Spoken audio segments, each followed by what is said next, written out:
Jez is one of the biggest Destiny 2 content creators in the world with over 500,000 subscribers on YouTube, and recently he uploaded a video titled Why I Stopped Playing Destiny. Let's see exactly why that is. Is the title clickbait? No. I only play Destiny once every few weeks these days at most, but in Destiny's defense, it's the only game I play still. As a 31-year-old brand new dad, I don't have time for literally anything, especially gaming. Babies are surprisingly tricky. I deliberately didn't call the video Why I Quit Destiny because that wouldn't be true necessarily. My playtime has significantly diminished, but it's definitely not zero and zero forever. Let me explain. In the lead up to Final Shape, I was playing Onslaught like my life depended on it. In hindsight, that was kind of a special time in the game out of nowhere, and it was a bit of a sandbox golden age right before. Honestly, the Interlight event was S tier. It was a really good time. I really enjoyed it a lot. I'm sure most of you did as well. What followed after that has been mixed reviews. Before Prismatic landed and consumed every activity. When Final Shape came out, I played a decent amount, did most of the endgame stuff, did the raid and dual Destiny a few times, and had a really good experience with all of it. I didn't love Prismatic personally because it feels like it's mostly ability focused, but I've always cared way more about the gunplay of Destiny. I never exactly understood this opinion because while the gunplay is so good in Destiny, and obviously that's what lures a lot of people in, I really feel like the gunplay has to get old at a certain point in time, right? You've been playing the game for 10 years. I know Jez has been playing the game forever. I really love the gunplay, but at a certain point, I'm like, all right, guns are great and all, but there's got to be something more to this game, and that's where kind of the abilities step in. And the abilities are actually pretty freaking epic in Destiny, whether you love them or hate them. You know, they're futuristic space magic, so I understand not everyone, the abilities aren't for everyone, and that's what he's saying. You know, he likes the gunplay, he doesn't care for abilities, but I feel like if you've been playing Destiny this long, focusing on only playing with guns and not caring about abilities is kind of wild to me. I feel like they're missing out on so much. You're missing out on all the fun of build crafting, but let's see what else he has to say. Transcendence gives you a tiny bump to weapon damage. I think it's around 5%, but that doesn't move the needle enough for me to want to really engage with the subclass. And believe me, I checked on day one if there was a giga weapon damage prismatic build, and nothing really stood out. So I was like, okay, well, you know, it's not super for me. As Final Shape's activities started to lose their shiny new toy status, I found myself just kind of fading from the game. I couldn't do another power level grind, and thankfully, they've made power minimally important anyway, so that's nice. I don't have many specific game critiques for why I'm not really engaged these days, but one would definitely be the way PvP has been handled long term. So the game I played the most before Destiny was Team Fortress 2. I have just over 3,000 hours, which is crazy because I haven't really even played that game since I switched to Destiny. The reason I played so much of it in the past was it has the best PvP sandbox I've ever played. In terms of overall balance, gameplay diversity, and skill ceiling, nothing has ever come close to it for me. I'm a PvPer at heart, and I used to be like you, boring. You know, the part I find interesting is that he talks about how balanced the sandbox is in Team Fortress 2. And I feel like after playing Destiny for like 10 years, I feel like the PvP sandbox is, minus prismatic stuff can get a little bit crazy, but overall the abilities are really well balanced, or at least I should say the gunplay is especially balanced. The abilities maybe not as much, but things are balanced a little bit better than maybe in the days of old, back when, you know, fusion grenades and grenades could one-hit kill. I feel like the abilities are strong, but you can definitely play around them and can definitely use weapons primarily. So I feel like if you're trying to focus entirely on the balance of the sandbox in Destiny 2, I feel like we're at a pretty good time. I mean, Destiny 2 PvP has a whole slew of other problems outside of sandbox balance issues, but I feel like overall, I mean, you know, hand cannons, pulse rifles, auto rifles, it's not like extremely imbalanced. Let me know if you agree or disagree down in the comments below. Let's see what ad we're pumping out here. Impressive, and struggling to parallel park my own car. But now, I can park my billion-dollar yacht in the clouds while knitting a sweater for your grandma, and she loves it. That's all thanks to the Chairman Pro package from Manscaped. Look down. You're holding an invitation to a breakfast at my castle. Look back. I'm sword fighting 3 French guys for control of an ancient vineyard. Why? Because I can. That's the power of grooming with Manscaped. Can you hear it? The sound of my biceps winning an arm wrestle against Destiny. I'm not just a man, I'm all men thanks to the Chairman Pro electric shaver. shaver. After I use the power shave gel, I take my tiger for a walk along an active volcano that I dug with my bare hands. Not to mention, since using Manscaped, my shadow bench presses your personal best for reps. Hey, if you aren't keeping everything trim, then I'm afraid there's no hope, and you have my personal condolences. Except it's not too late to raise your standards and get the Chairman Pro package for yourself or as a gift this holiday season. Use code Jez for 20% off plus free international shipping at manscaped.com. Sponsored by Manscaped and my homemade volcano. I've only just Go shave those pubes. Use code Jez. I love it. recently overtaken my TF2 hours with my Destiny hours on Steam. That's how much TF2 I played back in the day. I dabble in Destiny's PvE, but almost always with the direct intention of finding something cool for PvP. But over the years, if you cared primarily about the PvP side of Destiny, you were down bad. No meaningful new content ever, especially compared to PvE. I highly agree with this, and this is largely the reason why I transitioned from being a PvP primarily, I wouldn't say only guy. I was basically known for only PvP, transitioning over to PvE and primarily only PvE now. I mean, occasionally I jump into a card of trials. I did this weekend and unfortunately matched a cheater. That video will be up as well if you want to watch my pathetic attempt at going to the Lighthouse and matching a cheater. But that's why I'm primarily just playing PvE these days. And I think a lot of people in the PvP community would share the sentiment, but maybe they didn't go to the PvE side of things. They just left the game altogether. We really had as PvPers was the sandbox, except at least 80% of the time, it felt like there were a small handful of annoying outliers that plagued the sandbox for seasons, if not years at a time. Well, the other problem is one archetype of weapon class would be usable and all the others not for long periods of time. For example, 120 RPM hand cannons are good and all the others aren't. If you don't like 120s, too bad. Use them or you're running uphill for no reason. Or maybe high impact pulse rifles are good, but all the others aren't, so use those or else. All the outliers. There's definitely a lot of outliers, and I think that Bungie continues to tweak the sandbox a little bit to try and balance things out, but it almost seems like they try to have an outlier so that way there's like a new archetype of weapon that people are fixated on, whether it's an SMG or whether it's an auto rifle or a hand cannon, whatever it may be. It seems like maybe that's Bungie's MO. Maybe they've tested, experimented with different retention strategies, and they found that to be the best one. Obviously, we want the game to be as balanced as possible so you could use all guns, but I don't even know if that world exists, if it's actually possible to balance every single weapon perfectly equally across the board. Let me know what you think, though. A problem could apply to subclasses for long periods of time. For example, Arc Titan might be way overperforming, doesn't get properly balanced for years, or insert any other class that was outperforming for a long time. There's many. And now Prismatic Titan is killing it right now.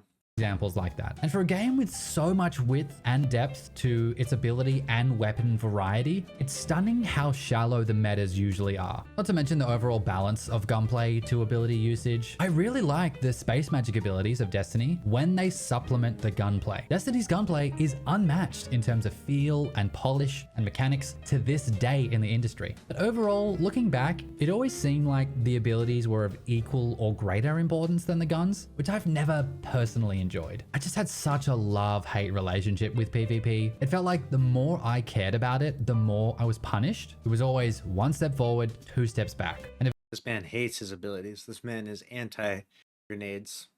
We will not see this man in mayhem. This man is all about the guns. Honestly, I respect it, though. For the longest time, I was of that opinion for maybe like a few years, but then eventually I was like, you know what? Destiny, it's got the space magic. I'm going to throw my Nova Bombs and do this build crafting thing. And honestly, I feel like when you actually step into that world, you're like, these abilities are sick. You know, when you have like infinite nade spam builds, infinite melee spam, obviously that's more like maybe a more PvE thing. Like he's saying he likes PvP. And so, you know, it doesn't apply the exact same across the board to both worlds of Destiny, right? But I think that when you do kind of lean into the abilities, it can be really fun, but each their own, you know. Everyone's going to have their opinion on abilities in Destiny 2 and whether they love them or hate them.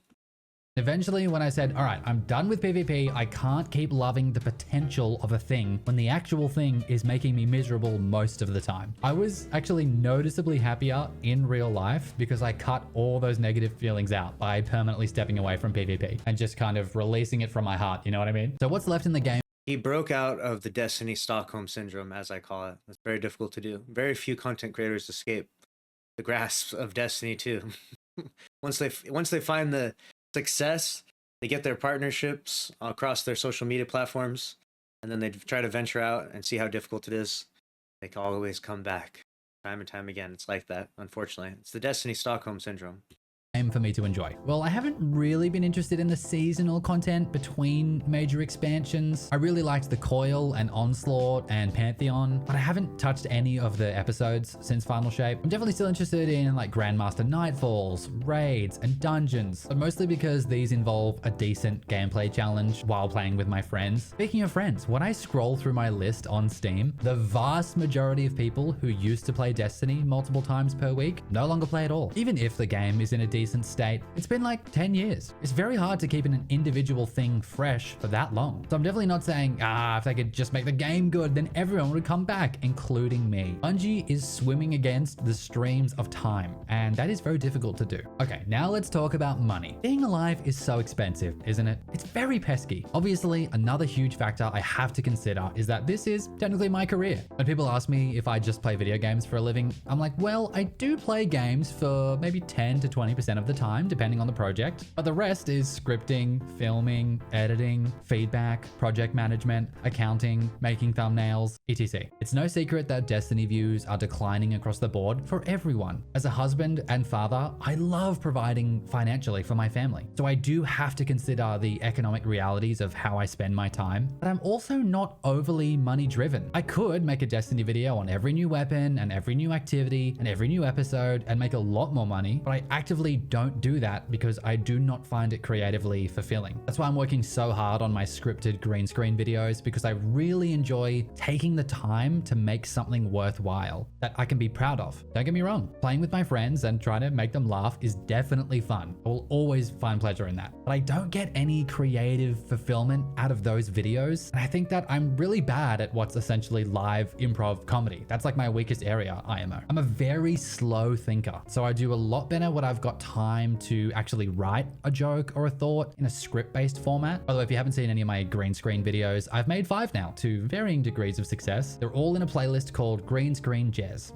It's on the homepage of my channel. I would love to transition my whole channel to that style. My plan is to do roughly 1 highly edited, meticulously scripted green screen video a month. The next one I'm working on is what Elden Ring is like for my non-gamer wife. Those big boys usually take hundreds of hours and thousands of dollars working with my editor to make. So if you want to help me at all, I've relaunched the Patreon. Any contribution will get you in the credits of that video, which will look like this. I'll link the page in the description. So my plan moving forward is to give these green screen videos a red hot go for at least a few months, as long as I can financially sustain it. If it doesn't work, I will happily keep making Destiny videos.